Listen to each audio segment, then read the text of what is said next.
नमस्कार प्यारे दोस्तों, आज की ये वीडियो बहुत ही मज़ेदार होने वाली है क्योंकि आज के इस वीडियो में हम सभी सन 2024 के मैथ के मॉडल पेपर सॉल्व करने वाले हैं। प्यारे साथी, ये जो मॉडल पेपर मैं आपके सामने लेकर आया हूँ बहुत ही इम्पोर्टेंट मॉडल पेपर है और इससे परीक्षा में प्रश्न पूछे जाने के 100% चांस है, इसलिए इस वीडियो को लास्ट तक देख लीजिएगा। आज हम सभी क्लास 10th यानी कि कक्षा 10 विषय गणित के सन 2024 बोर्ड एग्जाम के मॉडल पेपर सॉल्व करने वाले हैं प्यारे साथी, और एकदम बेहतरीन तरीके से मैं आपको सारी चीज़ें बताने वाला हूं। ये पेपर बहुत ही इंपॉर्टेंट है प्यारे साथी। कक्षा 10 गणित का ये पेपर है, सन 2024 बोर्ड परीक्षा में ऐसे ही आएगा पेपर। इस वीडियो को देखने के बाद आप ये जान जाएंगे कि आखिर प्रश्न कैसे पूछे जाते हैं, किस तरह हमें उत्तर देना है परीक्षा में। इसलिए इस वीडियो को फटाफट जाइए लाइक कर दीजिए, कुछ नहीं तो इस पर 500 लाइक हो जाने चाहिए, और कमेंट कर दीजिएगा। और सबसे बेहतरीन मॉडल पेपर है, और अब क्या होगा कि इस मॉडल पेपर को अगर आपने पूरा सॉल्व कर लिया तो 100% अंक आप प्राप्त कर सकते हैं। तो चलिए शुरुआत करते हैं इस क्वेश्चन को सॉल्व करने की प्यारे साथी, और इस पेपर को जानने की आखिर कैसे परीक्षा में प्रश्न पूछे जाते हैं। तो प्यारे साथी, जो आपका एग्जाम होता है वो 3 घंटे 15 मिनट का टोटल पेपर होता है, यानी कि आपको 3 घंटा 15 मिनट का समय मिलता है, और पूर्णांक जो होता है वो 70 अंक का होता है प्यारे साथी। वैसे तो रिजल्ट में आपका कितने मार्क्स का होता है, टोटल 100 मार्क्स का होता है, लेकिन जिसमें 70 का एग्जाम आपको देना पड़ता है और 30 आपको प्रैक्टिकल अंक मिलते हैं, जो आपका प्रैक्टिकल होता है स्कूल में उससे मिलते हैं। तो इसमें 70 अंक का क्या होता है, लिखित परीक्षा होती है, आप सभी जानते होंगे। अब इसके बाद अगर हम बात करें प्यारे साथी, तो निर्देश दिए जाते हैं। पहले अगर आप परीक्षा में जाएंगे तो क्वेश्चन ऐसे ही पूछा जाएगा। उसमें प्रारंभ के 15 मिनट आपके क्या होते हैं, परीक्षार्थियों को प्रश्न पत्र पढ़ने के लिए निर्धारित किए जाते हैं कि आपको 15 मिनट क्या करना है, 15 मिनट कुछ नहीं करना है, सिर्फ प्रश्नों को पढ़ना है, और आखिर आपको जानना है कि कौन से क्वेश्चन आपको आते हैं और कौन से नहीं आते। जिन्हें जो आते हैं उन्हें सॉल्व कीजिए। अब इसके बाद कुछ निर्देश से दिए गए हैं कि जैसे सभी प्रश्न जो यहाँ पर प्रश्न पत्र पर दिए गए हैं वो अनिवार्य हैं, और इस प्रश्न पत्र में क्या है, 2 खंड दिए गए हैं। अभी हम आगे देखेंगे कौन कौन से खंड दिए गए हैं, जैसे प्रश्नों को सॉल्व करते हुए चलेंगे। फिर आपसे कहा गया है कि खंड आ जो है प्यारे साथी वो 20 अंक का है, और 20 प्रश्न जो है वो आपको बहुविकल्पीय दिए हुए हैं। आपको पता होना चाहिए कि जो आपका खंड आ रहेगा उससे आपको OMR सीट पर उसका आंसर देना होगा। उसमें प्यारे साथी आपको भरना होगा, पेन से ऐसे ABCD लिखा होगा, ऑप्शन भरने होंगे। अगर आप चाहते हैं कि OMR सीट पर भी वीडियो बनाई जाए तो कमेंट में बता दीजिएगा। तो यहाँ पर लिखा हुआ है जिनके उत्तर OMR सीट पर देने हैं, तो ये बातें आप जान लीजिए। उसके बाद है कि OMR सीट पर उत्तर अंकित किए जाने के पश्चात उसे काटे नहीं, इरेजर, व्हाइटनर आदि का प्रयोग ना करें, ये सारी चीज़ें बताई गई हैं।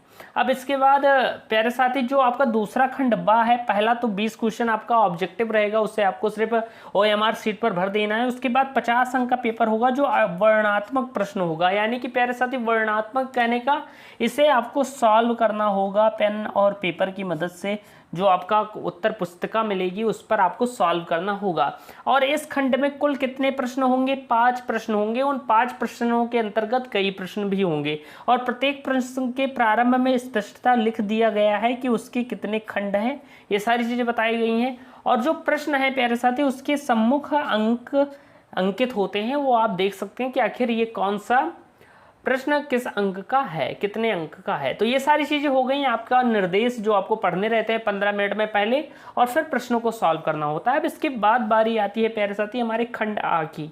किसकी बारी आती है, खंड आ जिसे हम कहते हैं। अब हम इसे प्रश्नों को सॉल्व करना शुरू करेंगे मेरे प्यारे साथी। चलिए अब हम प्रश्नों को सॉल्व करते हैं, शुरू करते हैं स्टार्ट करना कि आखिर कैसे प्रश्न सॉल्व होंगे। यहाँ पर आप देखिए पहला प्रश्न है कि एक परिमेय संख्या का दशमलव प्रसार सदैव होता है, अशांत, शांत, और आगे ऑप्शन दिए गए हैं नेक्स्ट पेज पर, उसे देख लेते हैं। आगे दिया गया है उपयुक्त में से दोनों और इनमें से कोई नहीं। ये प्यारे दोस्त ये वीडियो बहुत ही इंपॉर्टेंट होने वाली है, सभी प्रश्नों को हम सॉल्व करेंगे बेहतरीन तरीके से जो इंपॉर्टेंट है। इस वीडियो को एट लास्ट तक देख लीजिएगा, बहुत काम आने वाली है ये वीडियो। अब इसके बाद अगर हम बात करें तो इसमें जो ऑप्शन सही होगा प्यारे साथी, तो जो एक परिमेय संख्या होती है वो सदैव शांत होती है। ऑप्शन नंबर 2 आपका एकदम राइट है, ये आपका राइट आंसर होगा। चलिए चलते हैं अगले प्रश्न की ओर। मेरे प्यारे दोस्त, मेरे प्यारे साथी, अगला प्रश्न आपके सामने आ गया है कि एक शून्येतर परिमेय संख्या और एक अपरिमेय संख्या का गुणनफल होता है, यानी कि एक शून्येतर परिमेय संख्या और एक अपरिमेय संख्या का गुणनफल सदैव क्या होगा प्यारे साथी? तो इसका राइट आंसर होगा कि वो सदैव एक अपरिमेय संख्या होगी। ये आपका राइट आंसर होगा। इसके बाद अगर हम बात करें तो कह रहा है कि रेखाएं x बराबर 0 और 2x + 3y बराबर 12 का प्रतिच्छेद बिंदु क्या होगा प्यारे साथी? आपसे पूछा गया है। अब इस प्रश्न को कैसे सॉल्व करेंगे देखिए मेरे प्यारे साथी ध्यान से, थोड़ा मैं ऊपर कर लेता हूँ फिर हम इसे सॉल्व करते हैं। तो देखिए मैं आपको सॉल्व कराने वाला हूँ। मेरा नाम मिलिंद मिश्रा है और अगर ये वीडियो पसंद आएगी ना तो वीडियो में आपको वीडियो को लाइक करना है, कमेंट में मेरा नाम भी लिख देना है जिससे मुझे पता चले। ओके, अब इसके बाद अगर हम बात करें तो कहा गया है कि x बराबर आपको 0 दिया गया है, यानी x बराबर आपको 0 दिया गया है और 2x + 3y बराबर आपको क्या दिया गया है प्यारे साथी? 2x + 3y बराबर आपको 12 दिया गया है। अब हम x का मान यहाँ पर रख देंगे तो 2 गुणे x की जगह x का मान + 3y बराबर हो जाएगा आपकी 12 की। अगर हम इसे सॉल्व करेंगे तो 3y ये 2 का 0 में गुणा हुआ 0 ही हो गया, बराबर 12 हो जाएगा, यानी कि y बराबर आपका आ जाएगा 12/3, 3 × 3 3 चौक 12, यानी y बराबर आपका 4 आ गया। यानी कि कहने का मतलब x आपका 0 है, y 4 है। क्या ऑप्शन में 0 और 4 दिया गया है वही आपका राइट आंसर होगा। यहाँ पर आप देखेंगे कि ऑप्शन में क्या 0 4 दिया गया है? जी हाँ, बिल्कुल दिया गया है। ऑप्शन नंबर सेकंड आपका एकदम राइट है। इसके बाद मेरे प्यारे दोस्त अगले प्रश्न की ओर बढ़ते हैं। अगला प्रश्न है कि वह सबसे बड़ी संख्या जिससे 70 और 125 को विभाजित करने पर शेषफल 5 और 8 प्राप्त होता है, यानी कि वह सबसे बड़ी संख्या हमें ज्ञात करनी है जिससे 50 और 125 को विभाजित करने पर शेषफल 5 और 8 हमें प्राप्त होता है। मेरे प्यारे दोस्त, मेरे प्यारे साथी, कैसे सॉल्व करना है ध्यान से समझिएगा।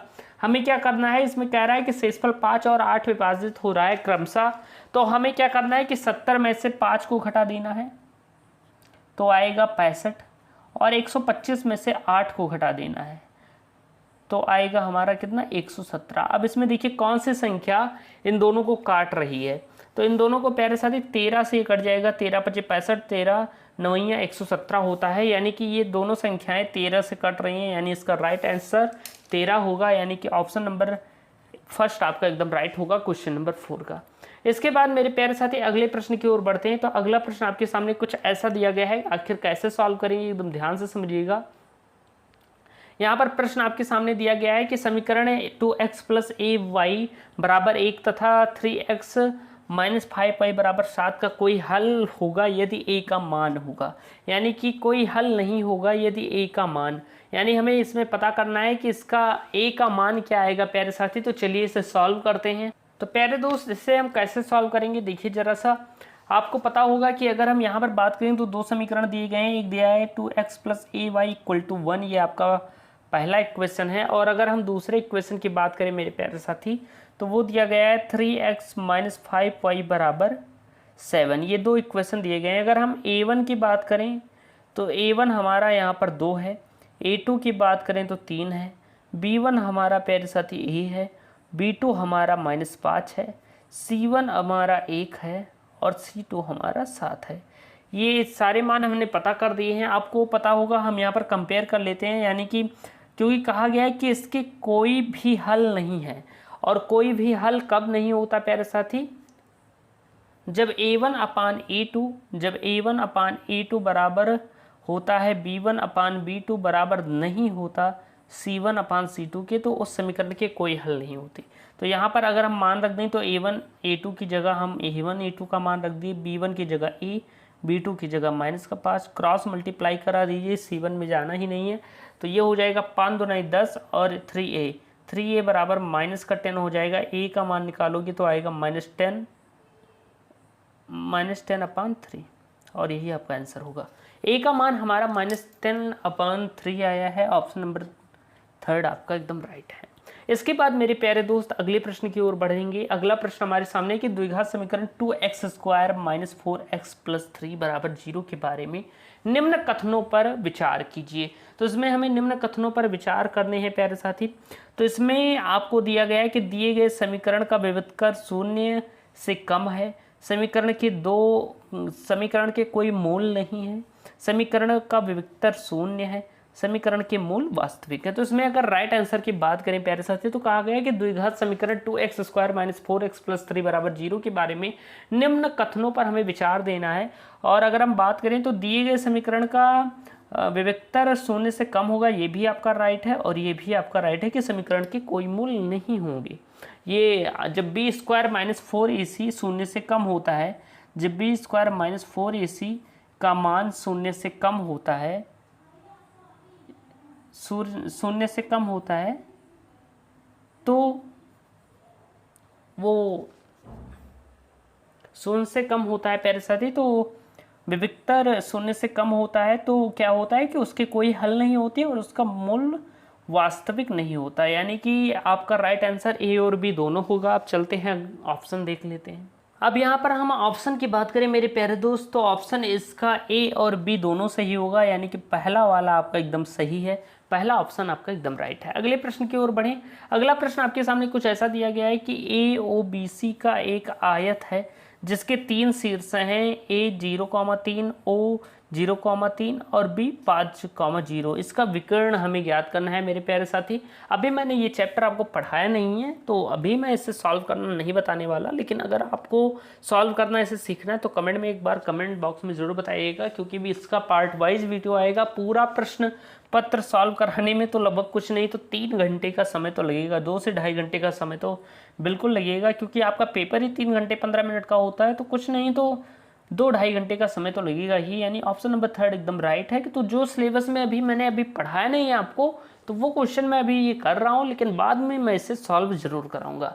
इसके बाद अगर हम बात करें तो कह रहा है कि यदि, क्योंकि मैं अभी डायरेक्टली आपको बताऊंगा तो आपको समझ में आने वाला नहीं, क्योंकि ये कॉन्सेप्ट आपको डिटेल में पढ़ने होंगे, तब आपको सारी चीज़ें पता चलेगी। आगे कह रहा है कि यदि समीकरण एक्स स्क्वायर प्लस के एक्स माइनस 5/4 बराबर 0 के एक मूल 1/2 हो तो के का मान हमें ज्ञात करना है। मेरे प्यारे दोस्त, ये वाला क्वेश्चन मैं सॉल्व करा देता हूँ।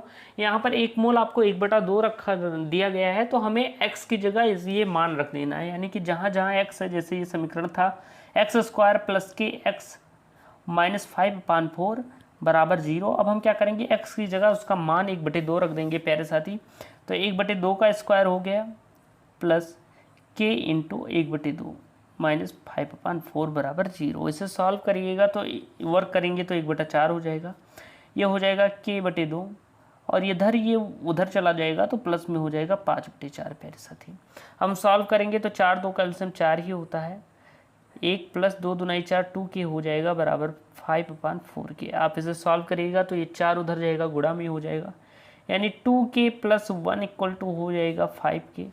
अगर हम इसे सॉल्व करेंगे तो 2k बराबर हो जाएगा 4k, और 4k बराबर हो जाएगा, और k बराबर आएगा आपका 2, यानी कि ऑप्शन नंबर फर्स्ट आपका एकदम राइट है, और यही आपका प्यारा सा आंसर होगा। ऑप्शन नंबर फर्स्ट पर हम क्या करेंगे, टिक कर देंगे, ये आपका राइट आंसर है। इसके बाद अगर हम बात करें तो अगला कह रहा है कि 2 त्रिभुज समरूप होते हैं यदि इनके संगत कोण बराबर हो, इनकी संगत भुजाएं एक ही अनुपात में समानुपाती हों, उपयुक्त में से दोनों, या चौथा इनमें से कोई नहीं। तो इसका राइट आंसर होगा उपयुक्त में से दोनों, क्योंकि कोई भी त्रिभुज जब समरूप होता है तो इनके संगत कोण बराबर होते हैं और इनकी संगत भुजाएं एक ही अनुपात में होती हैं।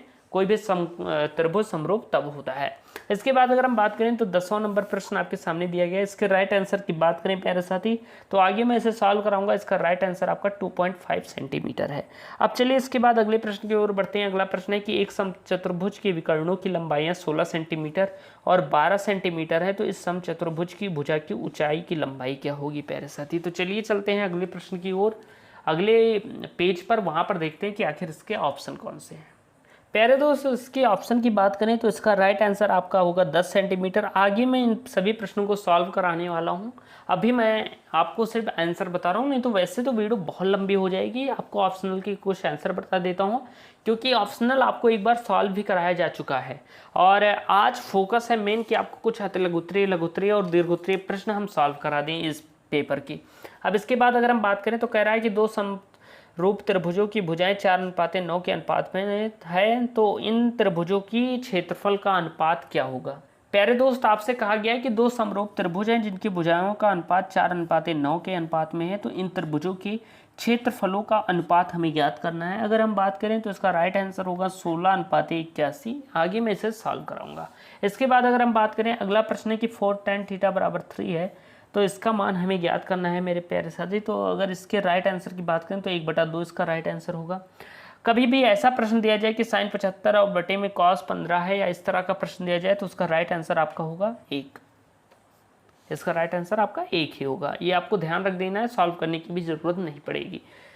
अब इसके बाद अगर हम बात करें, क्योंकि इस तरह के प्रश्न आपके 10th में केवल ये जिसका आंसर 1 आएगा वही दिए गए हैं। अगर हम बात करें प्यारे साथी कि यदि एक वृत्त का परिमाप वर्ग के परिमाप के बराबर है तो उनके क्षेत्रफलों का अनुपात क्या होगा प्यारे साथी, तो वो अनुपात होगा 14:11 का। इसके बाद अगर हम बात करें तो कह रहा है कि दो गोलों के आयतनों का अनुपात 64:27 है, तो उनके पृष्ठीय क्षेत्रफलों का अनुपात याद करना है, तो ये हो जाएगा आपका 16:9 और यही आपका राइट आंसर है। इसके बाद अगर हम बात करें प्यारे साथी, कह रहा है कि 1 से 10 तक की धनात्मक संख्याओं का समांतर माध्य क्या होगा, तो समांतर माध्य प्यारे साथी क्या होता है कि 1 से 10 तक की विषम संख्याओं का समांतर माध्य पूछा गया है, यानी कि 1 + 3 + 4 5 + 1 + 3 + 5 + 7 + 9, तो इसे जोड़ोगे प्यारे साथी तो क्या आएगा, ये आएगा आपका 9 7 क्या हो जाएगा 16 आ जाएगा। 9 7 16 होता है, 16 5 21 21 3 24 1 25, यानी ये आपका 25 आ जाएगा। और कुल संख्या कितनी है 1 2 3 4 5, यानी 25/5, यानी कि इसका समांतर माध्य आएगा 5 प्यारे साथी। देखिए ऑप्शन में क्या दिया गया है, चलिए चलते हैं नेक्स्ट पेज पर। तो प्यारे साथी जो ऑप्शन हमने अभी सॉल्व किया था 5 आया था समांतर माध्य वाला, इसका ऑप्शन नंबर 4 आपका एकदम राइट है। इसका आंसर होगा कि माध्यिका को आलेखनीय विधि द्वारा निम्न में से किससे प्राप्त किया जाता है, तो वो है त्वरण। इसके बाद है कि यदि कुछ प्रेक्षणों का माध्य 27 है तथा बहुलक 45 है तो माध्यिका क्या होगी प्यारे साथी, तो इसका राइट आंसर होगा 33 होगा इसका राइट आंसर।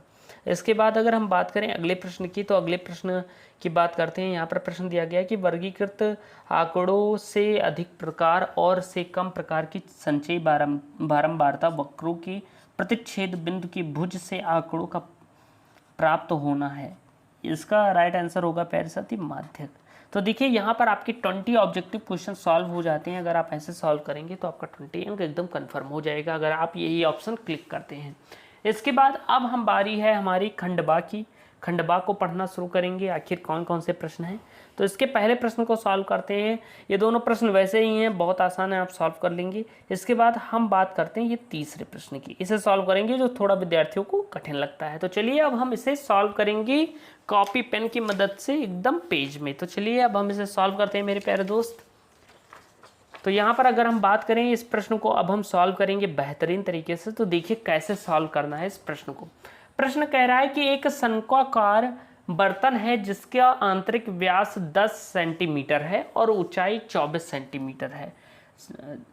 तो पानी को एक बेलनाकार बर्तन जिसका आंतरिक व्यास 20 सेंटीमीटर है में डाला जाता है। तो बेलनाकार पात्र की हमें क्या ज्ञात करनी है प्यारे साथी, ऊंचाई ज्ञात करनी है। आप नेक्स्ट पेज में देखेंगे तो नेक्स्ट पेज में आधा प्रश्न है कि डाले गए पानी की ऊंचाई हमें ज्ञात करनी है। मेरे प्यारे दोस्त एकदम ध्यान से समझिएगा।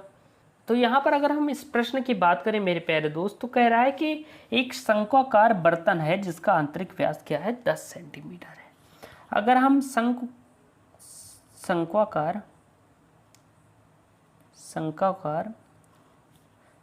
बर्तन के आंतरिक व्यास की बात करें, आंतरिक व्यास, शंक्वाकार बर्तन के आंतरिक व्यास की बात करें मेरे प्यारे साथी, तो व्यास आपका क्या दिया गया है 10 सेंटीमीटर दिया गया है। अब देखिए ध्यान से कैसे सॉल्व करना है, यहाँ से अच्छे अच्छे प्रश्न चालू हो रहे हैं, कैसे हमें सॉल्व करना है। मैं थोड़ा जूम कर लेता हूँ कि आपको साफ दिखाई दे। इसके बाद अगर हम बात करें मेरे प्यारे साथी, तो कह रहा है कि जिसकी ऊंचाई 24 सेंटीमीटर है। जब व्यास इतना दिया गया है तो त्रिज्या क्या होगी शंकु की, शंकु की त्रिज्या आपकी हो जाएगी आधी इसकी, यानी कि 5 सेंटीमीटर। इसके बाद कह रहा है कि ऊंचाई 24 सेंटीमीटर है। जो शंकु की ऊंचाई है, शंकु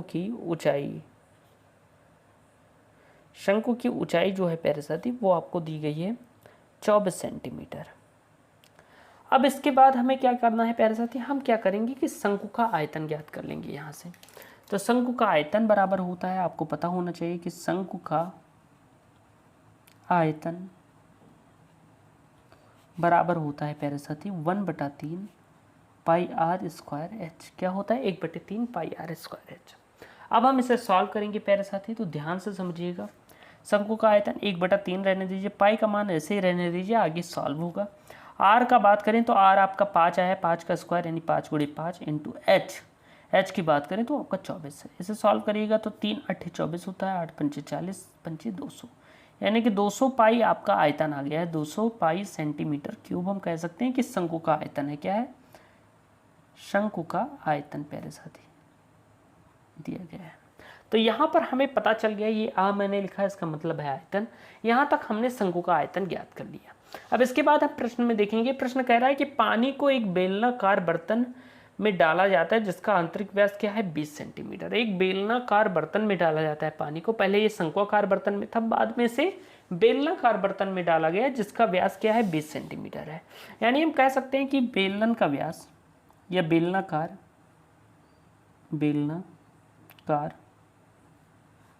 बर्तन का व्यास, बेलनाकार बर्तन का व्यास बराबर प्यारे साथी क्या होता है? क्या दिया गया है? 20 सेंटीमीटर दिया गया है। बेलनाकार जो बर्तन का व्यास है वो 20 सेंटीमीटर दिया गया है। अब हम इसे सॉल्व करेंगे प्यारे साथी। तो इसकी त्रिज्या क्या हो जाएगी? इसकी त्रिज्या बराबर हो जाएगी 10 सेंटीमीटर। क्या हो जाएगी? 10 सेंटीमीटर प्यारे साथी। तो यहाँ पर हमें इसकी त्रिज्या पता चल गई है। अब हम यहाँ पर क्या करेंगे प्यारे साथी? बेलन का आयतन लगाएंगे। तो देखिए एक बात आपको ध्यान देनी है। बात क्या है कि क्योंकि जो पानी था वो पहले शंकु में था। किस में था? शंकु में था। फिर वही पानी क्या किया गया? बेलन में ट्रांसफ़र कर दिया गया। किस में ट्रांसफ़र कर दिया गया? बेलन में ट्रांसफ़र कर दिया गया। तो यानी कि पानी की मात्रा दोनों में सेम है, यानी कि इनका आयतन सेम होगा। यानी हम कह सकते हैं जब आयतन सेम है तो हम कह सकते हैं यहाँ पर इस कंडीशन में हम कह सकते हैं प्यारे साथी कि शंकु का आयतन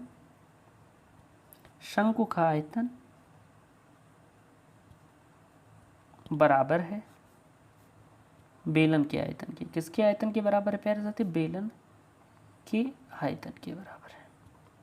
अब जब शंकु का आयतन मेरे प्यारे साथी बेलन के आयतन के बराबर है तो आपको ध्यान देना होगा। शंकु का आयतन हमारा आया था, अगर हम बात करें तो शंकु का आयतन हमारा 200 पाई आया था, तो हम इसे डायरेक्ट 200 पाई रख देंगे। बेलन के आयतन का बात करें तो उसका फार्मूला होता है पाई r स्क्वायर h प्यारे साथी। ये 200 पाई ही रहने दो, यहाँ पर हम मान रख देंगे पाई, और ये r की जगह r का मान अगर हम बेलन की त्रिज्या की बात करें तो वो 10 सेंटीमीटर है। ये हो जाएगा इंटू 10 गुणे 10, क्योंकि 2 बार r है, और इंटू h यानी कि बेलन की ऊंचाई हमें ज्ञात करनी है। अब हम ध्यान से समझेंगे, पाई से पाई कैंसिल, 10 दो हमारा 100 हो गया, यानी 200 बराबर हो गया है 100 h के। अगर हम h की वैल्यू फाइंड करें तो h बराबर हो जाएगा 200/, h यहाँ पर हाइट है, 200/100 हो जाएगा, 2 जीरो से 2 जीरो कैंसिल, यानी कि h आपका आया है 2 सेंटीमीटर। h आपका कितना आया है प्यारे साथी? 2 सेंटीमीटर। यानी जो ऊंचाई थी बेलन की वो 2 सेंटीमीटर आई है। अतः हम लिख सकते हैं अतः बेलन की ऊंचाई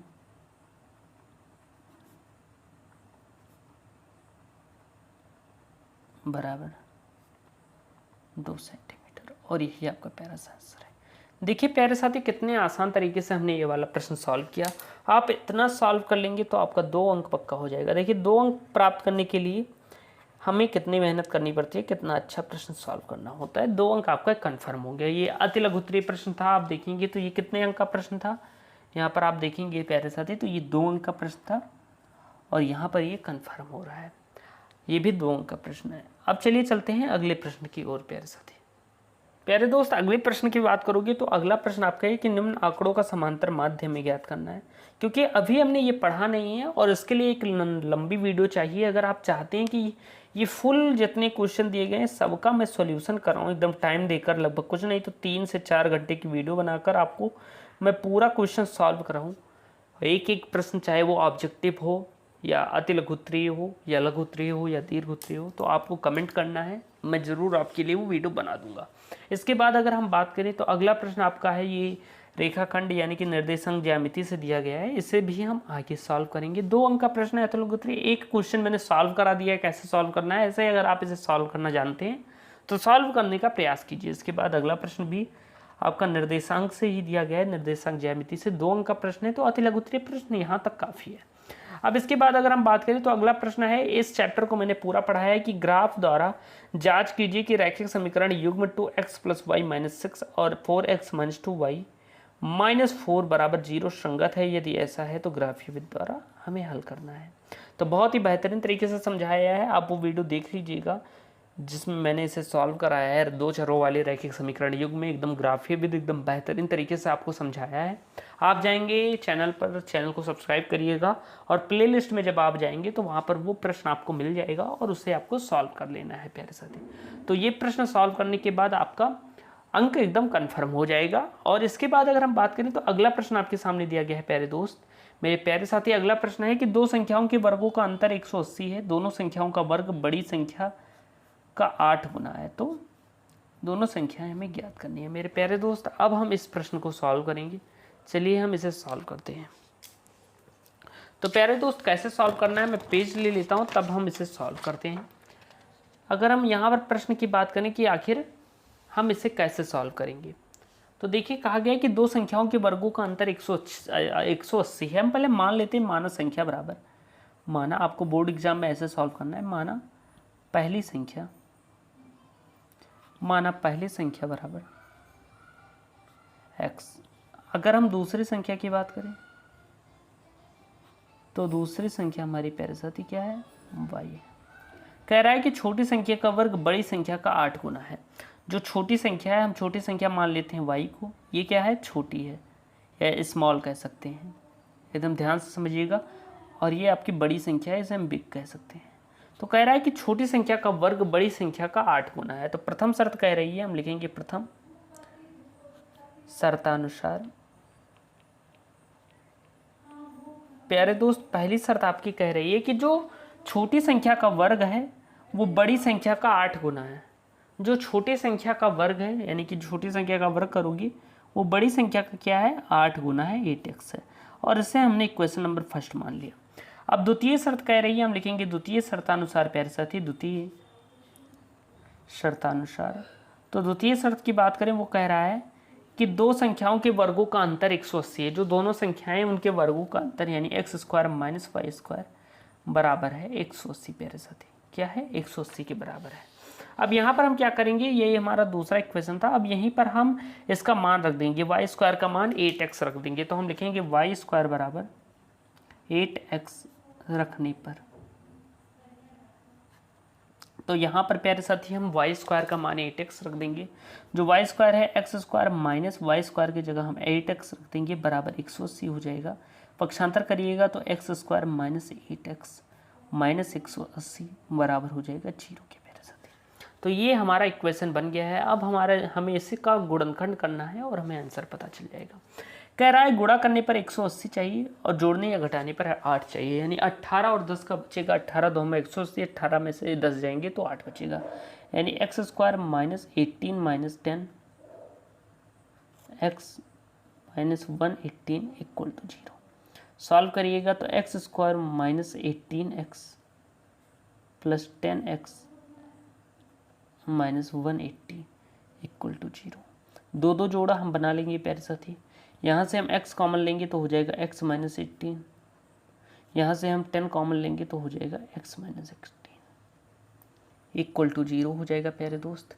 मेरे प्यारे दोस्त, मेरे प्यारे साथी, जब आप इसे सॉल्व करिएगा और तो ये हो जाएगा x माइनस 18 और ये हो जाएगा x प्लस 10 इक्वल टू 0। अब क्योंकि संख्याएं धनात्मक थी तो यहाँ पर एक x का मान आपका 18 आएगा और एक x का मान आपका माइनस 10 आएगा। अब क्योंकि ये संख्या क्या थी, धनात्मक थी प्यारे साथी, तो ये वाला मान आपका अमान्य हो जाएगा, क्योंकि ऋणात्मक संख्या की बात नहीं हो रही है, तो ये अमान्य हो जाएगा। यानी x का मान आपका 18 आया है। जो आपकी बड़ी संख्या है, बड़ी संख्या बराबर आपको 18 प्राप्त हुई है, तो हम लिख देंगे बड़ी संख्या बराबर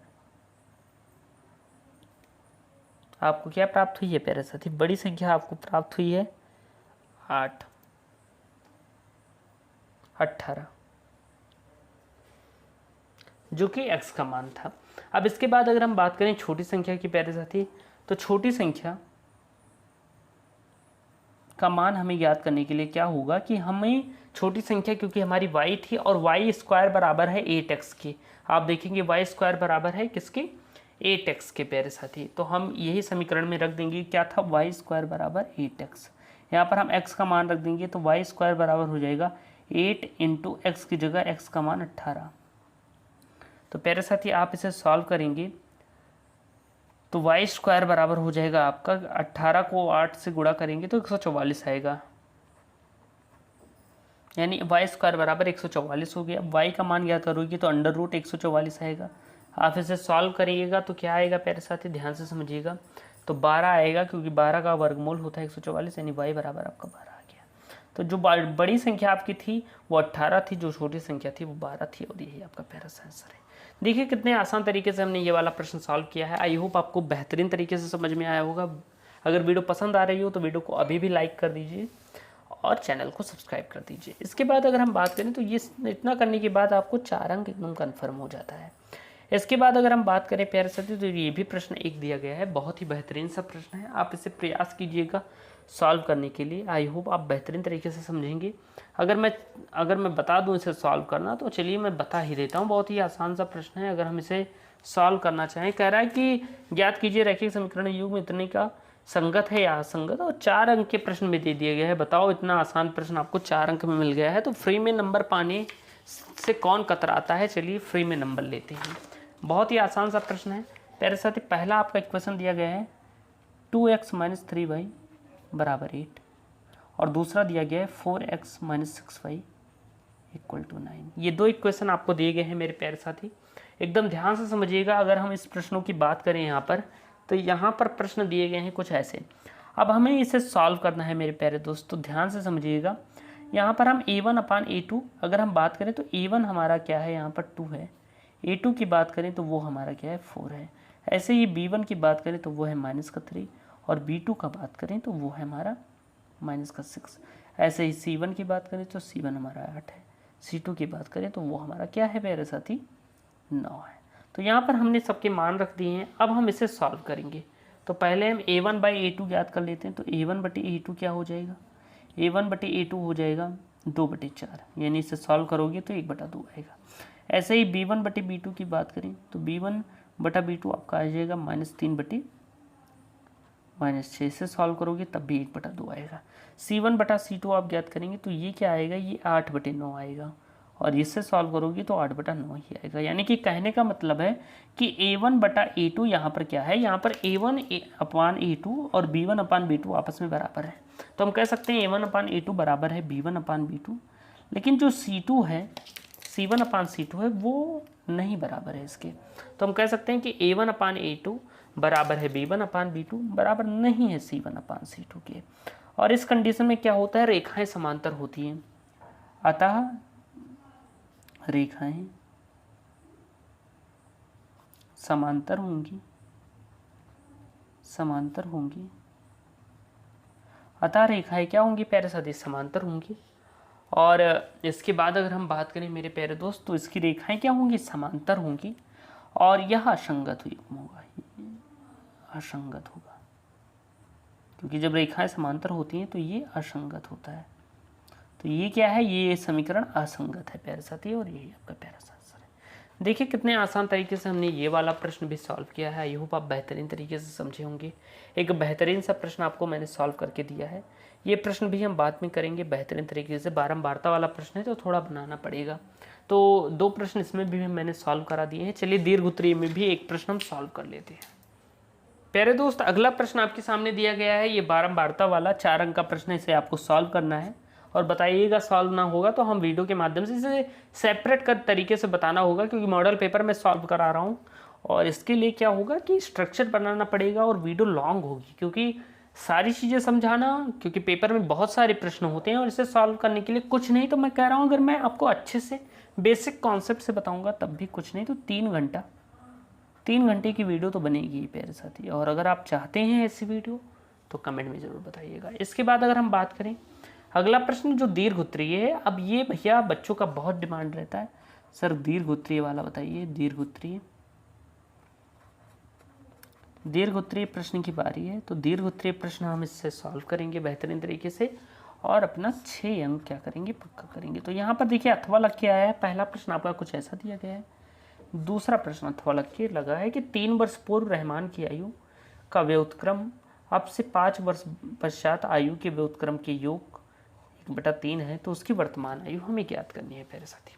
अब ध्यान से समझिए इस मेरे दोस्त, यहाँ पर प्रश्न को देखोगे तो प्रश्न कह रहा है कि 3 वर्ष पूर्व रहमान की आयु वर्षों में व्युत्क्रम अब से 5 वर्ष पश्चात आयु के व्युत्क्रम का 1/3 यानी कि जो योग है वो 1/3 है, तो उनकी वर्तमान आयु ज्ञात करनी है। 6 अंक का प्रश्न है, बहुत इंपॉर्टेंट है प्यारे साथी। ध्यान से समझिए, कह रहा है कि 3 वर्ष पूर्व रहमान की आयु जो वर्ष में थी उसका व्युत्क्रम और अब से 5 वर्ष पूर्व पश्चात आयु का व्युत्क्रम का योग जो है वो 1/3 है, तो उनकी वर्तमान आयु ज्ञात करनी है। मान लेते हैं, माना रहमान की वर्तमान आयु, रहमान की वर्तमान आयु बराबर x वर्ष। अब प्रश्नानुसार चलते हैं प्यारे साथी, प्रश्नानुसार। मेरे प्यारे दोस्त, मेरे प्यारे साथी, एकदम ध्यान से समझिएगा। यहाँ पर कह रहा है कि 3 वर्ष पूर्व रहमान की आयु का व्युत्क्रम अब से 5 वर्ष पश्चात, जो 3 वर्ष पूर्व रहमान की आयु x-3 रही होगी, इसका व्युत्क्रम यानी कि 1 लगा देंगे और का योग, और 5 वर्ष पश्चात जो उसकी आयु थी उसके व्युत्क्रम का योग बराबर है 1/3 के। आप इसे सॉल्व करेंगे तो इसका एलसीएम निकाल लेंगे। एलसीएम निकालेंगे प्यारे दोस्त तो इसका एलसीएम आएगा x-3 एक ब्रैकेट में और x + 5 बराबर हो जाएगा 1/3 के। इसे सॉल्व करेंगे तो यहाँ पर ऊपर x + 5 आएगा और x-3 आएगा और बीच में प्लस का निशान आ जाएगा। मेरे प्यारे दोस्त, अब आप इसे सॉल्व करिएगा तो देखिए, अब हम इसे सॉल्व करेंगे तो x 2x हो जाएगा और प्लस का 2 हो जाएगा ऊपर। नीचे सॉल्व करोगे तो x का इसमें गुणा हुआ x² हो गया, प्लस का 5x हो गया, माइनस का 3x हो गया और माइनस का 15 हो गया बराबर 1/3 के। अब हम इसे थोड़ा और सरल कर लेंगे मेरे प्यारे साथी, ध्यान से समझिएगा। यहाँ पर देखिएगा तो ऊपर क्या है, 2x + 2 दिया गया है, तो 2x + 2 बटे में हो गया आपका x² + 2x - 15 बराबर हो गया 1/3 के। त्रिक गुणा करा दीजिए, त्रिक गुणा कराएंगे तो x² + 2x - 15 बराबर हो जाएगा 6x + 6 के।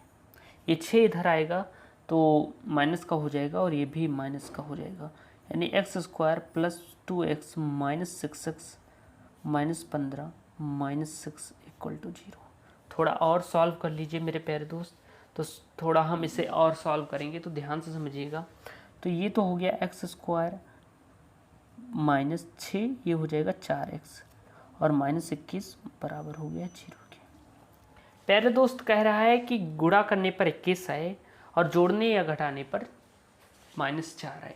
तो मेरे प्यारे दोस्त एकदम ध्यान से समझिएगा, अगर हम इसे सॉल्व करें तो 7 और 3 का योग बनेगा, यानी कि x² - 7 - 3x - 21 = 0। देखिए 7 में से 3 गया 4, 7 3 21, यानी कि x² - 7x सॉल्व करिएगा प्लस 3x - 21 = 0। सॉल्व करें तो 2 युग्म बना लें, यहाँ पर हम x कॉमन ले लेंगे तो x - 7 बचेगा, यहाँ पर हम 3 कॉमन ले लेंगे तब भी x - 7 बचेगा, = 0 हो जाएगा मेरे प्यारे दोस्त। अब हम इसे सॉल्व करेंगे तो x - 7 एक ब्रैकेट में और x + 3 एक ब्रैकेट में, ध्यान से समझिए, = 0। यानी x - 7 को एक बार 0 के बराबर करोगे तो x बराबर 7 आ जाएगा, और एक बार आप x + 3 को 0 के बराबर करोगे तो x बराबर -3 आ जाएगा। अब इसमें अगर हम बात करें तो हमने रहमान की आयु 7 बताई थी। अब क्योंकि जो माइनस का x बराबर -3 है, आयु कभी ऋणात्मक नहीं होती, तो हम कह सकते हैं अतः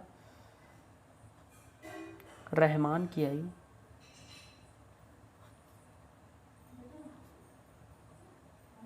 बराबर 7 वर्ष, और यही आपका प्यारा आंसर होगा।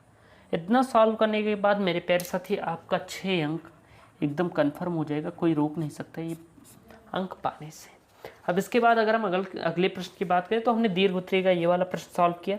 अगला प्रश्न है कि एक मंजिल भवन के शिखर से देखने पर 8 मीटर ऊंचे भवन के शिखर और तल के अवनमन कोण क्रमशः 30 डिग्री और 45 डिग्री, बहुमंजिल भवन की ऊंचाई और दोनों भवनों के बीच की दूरी हमें ज्ञात करनी है। 6 अंक का प्रश्न है, इसे ट्राई करिएगा जरूर, और अगर आपको इसका सॉल्यूशन चाहिए तो कमेंट में ज़रूर बता दीजिएगा। जो प्रश्न आपको सोल्यूशन चाहिए, आपको क्वेश्चन नंबर टाइप करना है और कमेंट में बता देना है, मैं उसका आंसर दे दूंगा। ये भी प्रश्न धमाकेदार है, इसे आपको सॉल्व कर लेना है। इसके बाद अगर हम बात करें, अगला प्रश्न आपका दिया गया है कि एक बर्तन एक उल्टे शंकु के आकार का है, इसकी ऊंचाई 8 सेंटीमीटर है, इसके ऊपरी जो खुला हुआ है सिरे की त्रिज्या 5 सेंटीमीटर है, तो यह ऊपर तक पानी से भरा हुआ है। जब इस बर्तन को शीशे की कुछ गोलियां जिनमें 0.5 सेंटीमीटर त्रिज्या वाला एक गोला है डाली जाती हैं, तो उसमें भरे हुए पानी की 1/4 भाग बाहर निकल जाता है। बर्तन में डाली गई शीशे की गोलियों को ज्ञात कीजिए। प्यारे साथी, ये 6 अंक का प्रश्न है, एक दीर्घोत्तरीय प्रश्न माना जाना प्रश्न है, कई बार पूछा गया है। ये सारे प्रश्न जो दिए गए हैं ये बहुत ही इंपॉर्टेंट हैं, तो इन प्रश्नों को ट्राई कीजिएगा सॉल्व करने के लिए, और अगर आपको इसका कंप्लीट सोल्यूशन चाहिए तो वीडियो में जरूर बता दीजिएगा। चलिए मिलते हैं नेक्स्ट वीडियो में, तब तक के लिए धन्यवाद। जय हिंद, वंदे मातरम।